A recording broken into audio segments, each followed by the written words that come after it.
இவனுங்கெல்லாம் மனுஷங்களா என்னன்னே தெரியல. ஒரு நாள் ஃபுல்லா பாத்ரூம் போக மாட்டானுங்க, யூரின் போக மாட்டானுங்க. ஆனா நம்ம மனுஷங்கல்ல, நமக்கு அதெல்லாம் வரும்.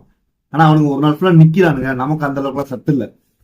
ஒரு நாங்க ஒரு 5 சின்ன சின்ன குழந்தைங்களை கூப்பிட்டுட்டு ஒரிசா வரைக்கும் ஒரு ஃபென்சிங் மேட்ச் நேஷனல் சாம்பியன்ஷிப் விளையாட போறோம். ஒரு யூரின் போக கூட வழி விட மாட்டாங்க பிச்சைக்காரங்க. இதெல்லாம் யாருக்கும் தெரியாம நடக்கலங்க, எல்லாருக்கும் தெரிஞ்சா நடக்குது. அத்தனை தடவை கம்ப்ளைண்ட் பண்ணாலும் ஒரு ஒரு ஸ்டேஷன்லயே ஒரு போலீஸ் வர்றாங்க, ஒரு 2 நிமிஷத்துல எத்தனை பேரை கிளியர் பண்ண முடியும்? யாருமே இறக்க ட்ரை பண்ணல, எதுவுமே பண்ணல. நான் வந்து வழி விட சொல்லிட்டு போறாங்க. அவன் எவ்வளவு நேரம் வழி கொடுத்து நிப்பான்? எல்லாம் சின்ன சின்ன குழந்தைங்க. அடுத்த நாள் போய் ஃப்ரீயா மேட்ச் ஆடணும், அதுக்கு தானே ரிசர்வேஷன்.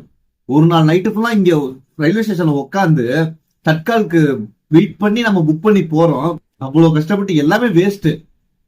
ட்ரெயினை சூஸ் பண்றதே தப்பு போல. இதுக்கப்புறம் ஏன் ரயில்வேஸ் அவங்களை அனுப்பணும்னா ஃபுல் ட்ரெயினுமே அன்ரிசர்வ் அனுப்ப வேண்டியதானே?